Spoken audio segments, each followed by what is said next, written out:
To even say the word underdog fills us with this sense of do-it-yourself pride that inspires us to want to try to accomplish more than anyone thinks we're capable of accomplishing, to rise to new heights, to excel in business, to win the big game, to even think about the underdog. Of course, we all think that we are the underdog. There's so many great underdog stories, of course, for those of us who are sports fans. Perhaps the biggest, especially since it's now getting to Stanley Cup time, the very greatest underdog story in all of sports is probably the Miracle on Ice with the 1980 U.S. hockey team. This, of course, is before we were allowed to have professionals, right, playing for the U.S. in the Olympics. And so we've got this team of amateur 19 and 20-year-olds straight out of college playing against the greatest of the great in the world. In fact, the team they were playing, Russia, had won, 4 out of 5 gold medals leading into, 5 out of 6 gold medals leading into this match with the U.S. The youngest men's team in the Olympics, the youngest men's team in U.S. history, faces up against this powerhouse of a team and wins. And we've got a great Kurt Russell movie out of it, don't we? We've got so many great stories of underdogs coming out on top. We've got, of course, for those of you who are trying to excel in business, Ben & Jerry's Ice Cream out of Burlington, Vermont was going up against the powerhouse Haagen-Dazs, right, who owned the market share in ice cream at the time. And these guys decide, what were their names again? Oh, that's right, Ben & Jerry. Okay, Ben & Jerry find themselves in this situation where they can't get a job right out of college. They find themselves in a point where they're stranded and they're lost and, well, they're pretty broke. So they do what we all do best when we're stranded, lost, and broke. They start eating ice cream. And they decide, well, maybe we can make money off of this. And so they began selling ice cream out of a gas station. And just a few years ago, were purchased for $326 million. In fact, even the owner of Haagen-Dazs had tried to ban them from even being able to sell ice cream in Boston. And they still prevailed to come out on top because, well, we New Englanders like our ice cream, don't we? And we find ourselves with so many great David and Goliath stories. And speaking of New England being in this territory, the greatest David and Goliath story in world history would be, of course, the birth of our nation, right? Us going up against the British war machine, who were superior in manpower, superior in training, superior in resources, and yet, nevertheless, we prevailed. Now, those, of course, on the opposing side say it was only because the French were aiding us and Great Britain was tied up, of course, in another war on the other side of the world, and yet, nevertheless, we prevailed, didn't we? And we're here now because of it. Maybe the greatest recent underdog story would, of course, be Super Bowl 42 in 2008, when the 10-6 New York Giants prevailed over the undefeated New England Patriots. But, well, I don't have to tell you that story at all, do I? No, this morning, of course, as I mentioned these great underdog stories, perhaps the greatest underdog story in the Bible is one that you're well familiar with, but perhaps isn't one that you've heard preached a lot, because, well, we're all familiar with this story, aren't we? Nevertheless, I think we have overlooked and misunderstood the real point of this story that comes from 1 Samuel chapter 17. This is, of course, the story of David and Goliath. In 1 Samuel 17, we're hot off the heels of the story of Saul having betrayed the Lord's trust, having let his ego go to his head. The Lord now chooses a new king, this young boy who didn't even make the starting lineup when his father was selecting who could be the potential king. Samuel didn't see much in David. David's own father didn't see much in David. As we'll continue to see in today's story, even David's brothers still didn't see much in David. Nevertheless, in this story, we find David coming out on top. Spoiler alert, right? Against one of the greatest champions in military history. That is the giant Philistine named Goliath.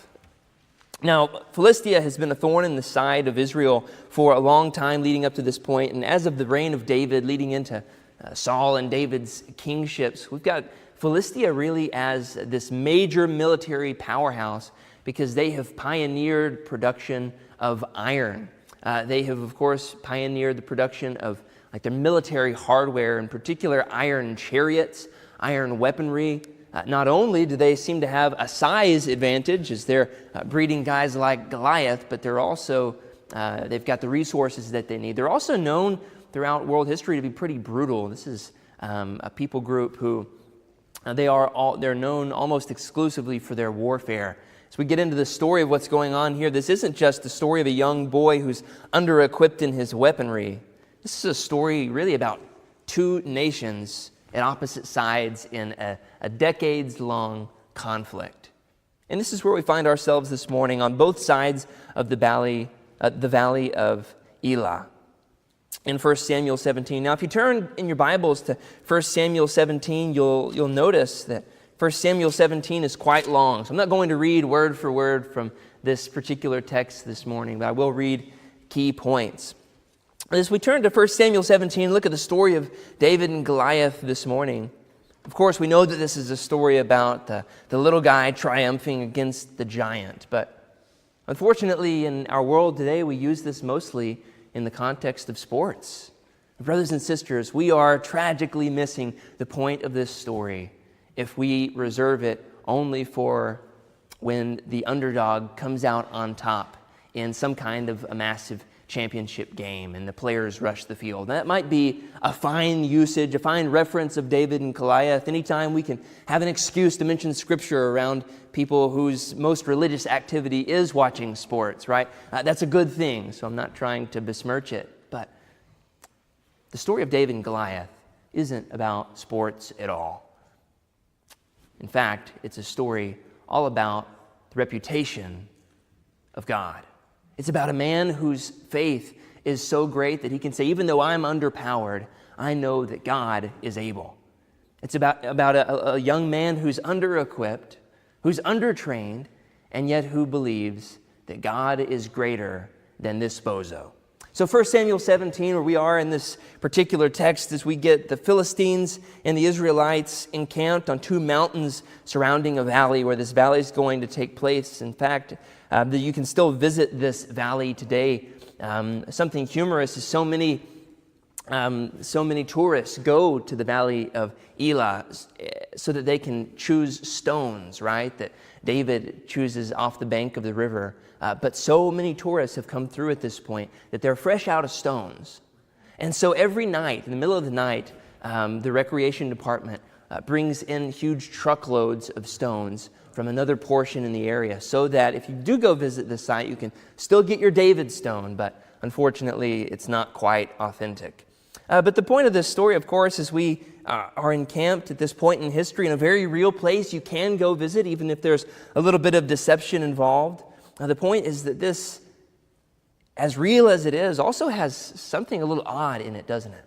We could, of course, get caught up in this story all morning on the plausibility of giants and what exactly is going on, what's in the water in Philistia at this point, where they've got champions like Goliath. But we're not going to get hung up on that this morning because the story of David and Goliath isn't all about giants, just like it's not all about sports. What we do have here is not just a man who is great in size with Goliath, but he's also great in ego, isn't he? Listen to the way that he taunts the people of Israel. And the text tells us that he does this over and over and over. He keeps coming out and presenting this challenge. It tells us that he's coated in this very lavish set of armor. We get much detail in exactly how much weaponry this guy has. But then he comes out, and what seems to be most powerful is not his size or his weaponry, but it's his mouth.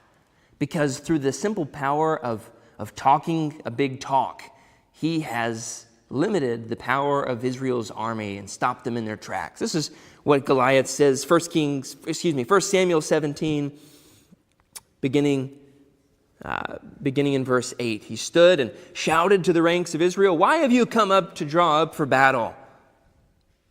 Am I not a Philistine? And are you not servants of Saul? Choose a man for yourselves and let him come down to me. If he is able to fight with me and kill me, then we will be your servants. But if I prevail against him and kill him, then you shall be servants and serve us." And the Philistines said, "I defy the ranks of Israel this day. Give me a man that we may fight together." And Saul and all Israel heard these words of the Philistine, and they were dismayed and greatly afraid. And what's interesting in this story is we know it to be such a great triumph story of this young man, David, under-equipped and, of course, under-trained, undermatched and undersized. It's also not only a story of great success, it's a story of a great failure to let this one man talk all of Israel down, to be afraid to come out to battle. After all, we've got a great track record, don't we, of God coming out on top in military conflicts against armies that are overmatched against God's people. That's the entire point of the book of Joshua, is that Israel, they had been sojourners and wanderers in the desert for more than 40 years. And despite not having the greatest military capabilities, having been slaves and servants before that, they come to this point and God gives them the victory through miraculous means. God causes through marching and trumpet playing, causes the walls of a city to fall. God destroys 5 armies at once through the power of hailstones and extended daylight, okay? So we've got a God at this point in the story who has a phenomenal track record at triumphing over armies who seem to be overmatching God's own people. And yet, here we are at this point, and the people are greatly afraid. Along comes David, right?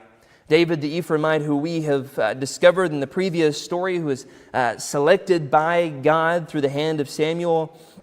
David, who had been tending the sheep, had been tending the flock. He is now chosen to be king over Israel. How greatly would your life change if your brothers and your father saw you chosen by, let's say, the president, and said, "I'm going to take you under my wing, and I'm going to train you to one day become president yourself." Well, it doesn't exactly translate in the United States today with our system of government, but bear with me. Your friends would look at you differently, wouldn't they? You would no longer have to unload the dishwasher at night, would you?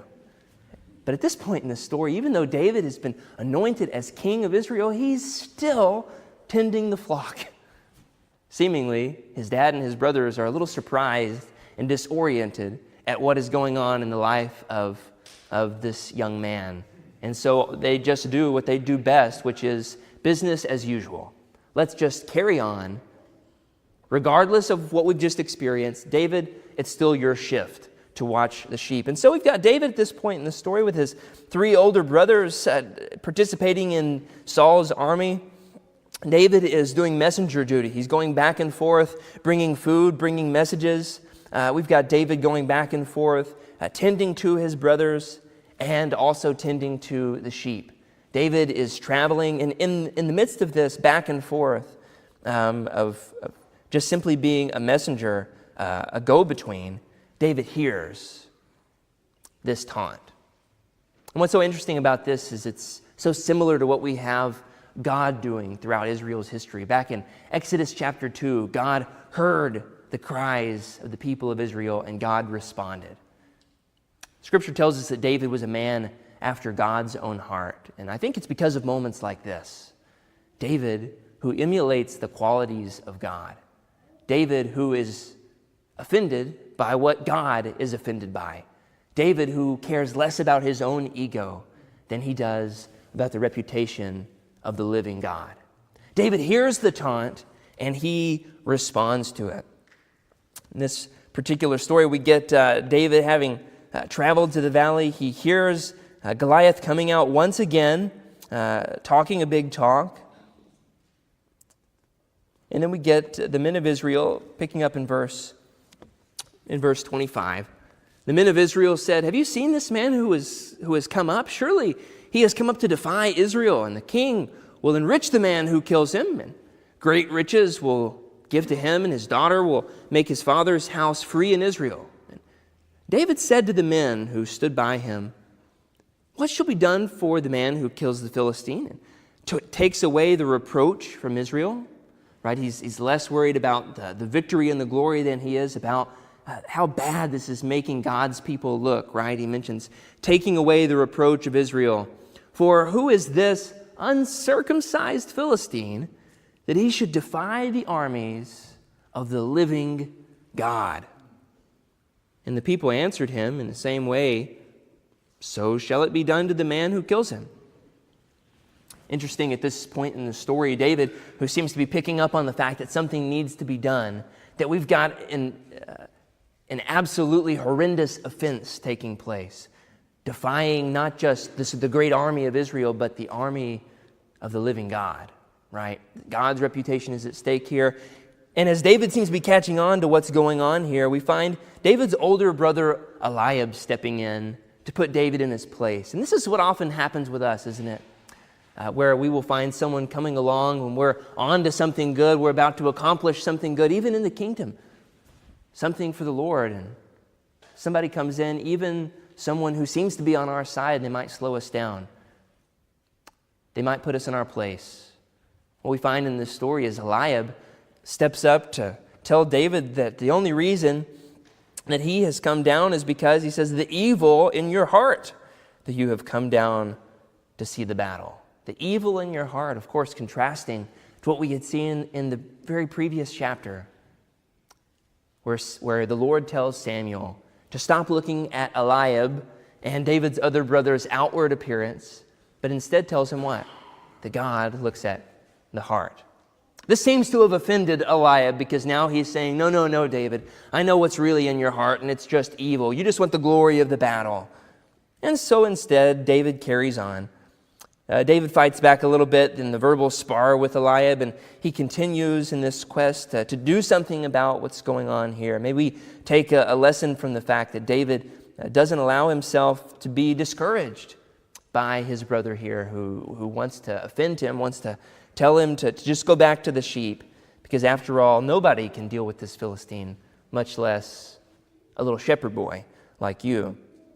We find in this story instead is that David has heard the words that have been spoken by the Philistine, the words that the taunt that David has overheard, they now are repeated before Saul. This message is carried before the king, and then we find David speaking to Saul.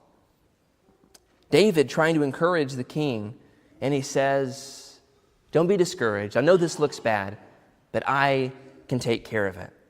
The very first interaction that we get between David and Saul, which will be a long journey, won't it? If you've been doing your daily Bible reading and have already covered this portion of the story, you know that things are going to get messy between David and Saul. And yet their first interaction is David stepping up to save his reputation. David stepping up as a servant so that Saul will be glorified in David putting his life on the line. David continually taking the heart of a servant. David recognizes that he's going to do something about this. In fact, he gives Saul his credentials, that he's, of course, fared well in a battle or two with a predatory animal, which, of course, shows that David is not so undermatched in this. David does have some strength. He does have some experience, and yet what he's facing this time is quite different. Saul, recognizing that David needs a little bit of help in this, tries to equip him with what he might need. And so, comically in the story, he gives David this set of armor. He gives David a sword and a helmet. He gives David chainmail. He gives David everything that he might need to be able to be equipped for battle. And yet David says, I already have what I need, as long as I can grab a stone or two. David equips his sling. He equips his staff. He goes and selects 5 smooth stones from the brook, and that's what he carries into the battle. I think for many of us, we find ourselves in situations where we've got some kind of grand ambition, or we want to be able to conquer some kind of foe in our life. Maybe we're going to take on some kind of task for the kingdom of God. We're going to step up with a new ministry. We're going to serve the Lord. We're going to serve the church in some kind of a specific way that we haven't before. And whenever you do so, sometimes it means risking failure. Sometimes it means being embarrassed because it doesn't go the way that you want it to. Sometimes people let you down. As David steps up here, what we find, of course, is that he's less concerned with the resources than he is with using what God has already given him. He uses his experience. He uses his sling for God's glory. The interesting thing here is we can get caught up in trying to come up with enough budgetary funds for whatever new task we might need to accomplish to fulfill a new ministry, or we might be trying to conquer temptation in our lives. Pray, Lord, if you'll just do this for me, then I'll never swear again. We find ourselves in situations where we're just asking God to give us a little bit more so that we can do a lot with it. But the question I want to ask you is, what are you doing with what God has already given you? Jesus, of course, tells a parable. Jesus tells the parable of the talents. We've got these 3 men given 3 lump sums. They, of course, have 3 different strategies in what they do with the money. One takes this very conservative approach, which is, I'm going to bury it. I'm going to keep it safe. Nothing's going to happen to it. I'm going to, of course, protect my investment here so that I can keep this great treasure that's been given to me intact. I'm not going to lose it at the very least. And then we get that, of course, contrasted with the greatest example, which is taking what's been given to you and doing something great with it. Taking a risk and yet nevertheless being able to repay even more than what was given to us in the first place. Maybe it's a great financial parable, but I think Jesus has something else in mind, doesn't he? The question is, what will we do with what God has given us? Will we sit on it, or will we use it for his glory? So we find in this story, of course, we know what's going to happen now. A little bit more taunting takes place. And I do want to read a little bit here because of how wonderful the response is. We find the Philistine crying out to David, and it really escalates at this point, picking up in verse 43. He says, Am I a dog that you should come at me with sticks? And the Philistine cursed David by his gods.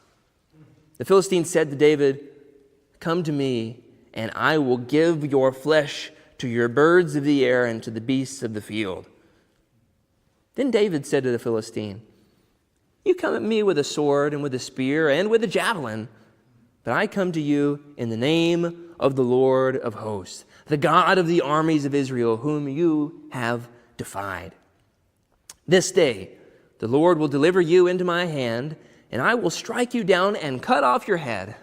And I will give the dead bodies of the host of the Philistines this day to the birds of the air and to the to the wild beasts of the earth, that all the Lord may know that there is a God in Israel.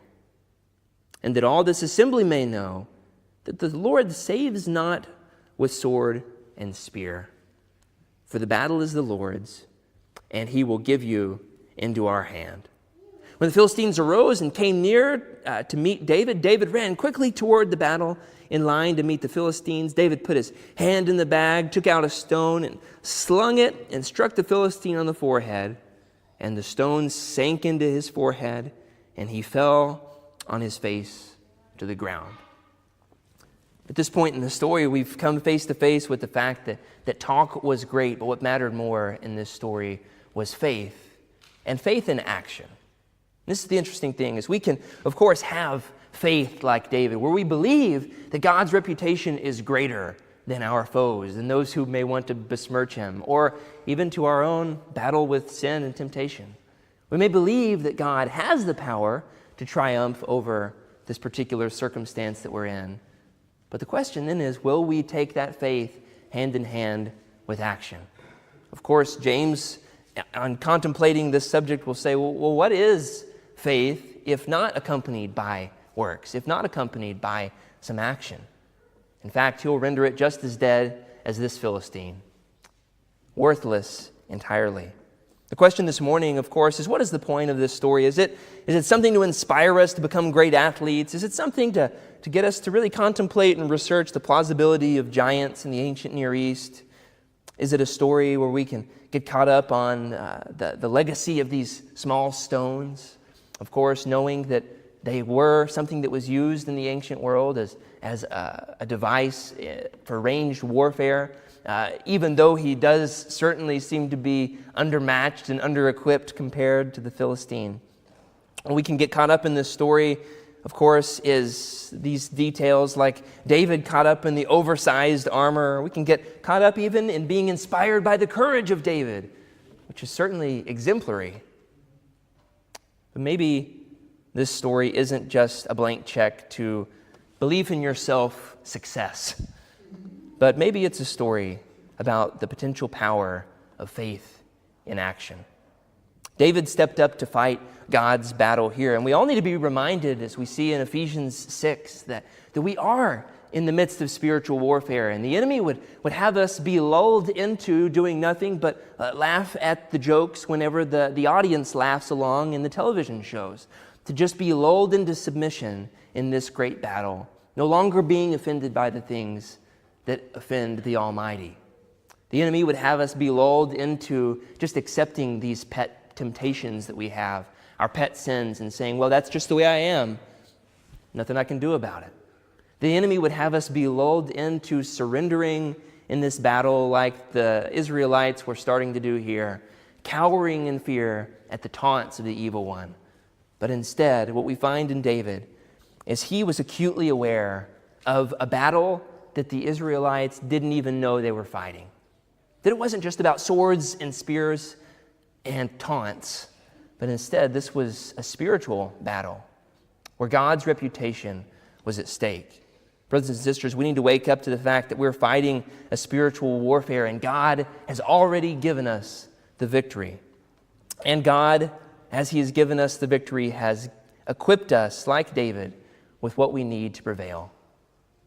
Take stock of all the blessings that God has provided you, all the allies that you have in this warfare, the gifts and talents and resources that God has put in your lap, and ask yourself, what will I do with these? Like David did with his sling. Of course, David knew that God's honor was worth risking his personal safety for. David knew that when we just use God as another weapon to win our battles, that we become Goliaths, as Goliath wields his gods as a taunt here. But may we shift our focus off of ourselves and on to the honor of the Almighty. God hasn't promised to pummel all of our giants with petals, but what God has promised is His presence. And I would be remiss this morning if I didn't conclude with the story of the greatest David and Goliath story in the Bible. And I hate to break it to you, as much as I love this story from 1 Samuel 17, it's not even the greatest David and Goliath story in the Bible. No, of course, the greatest underdog story in all of mankind is the story of Jesus of Nazareth, born in a manger, who didn't even have a place to lay his head. Jesus, who lived a lifestyle similar to that of a homeless person, and yet Jesus, who invested in the lives of those around him. Jesus, who, when faced with certain death, chose to surrender his will to the Lord's so that God may be glorified. The good news this morning is that God has chosen to fight that battle, and God has already won it on your behalf. The question is, will you respond with faith as we stand and sing?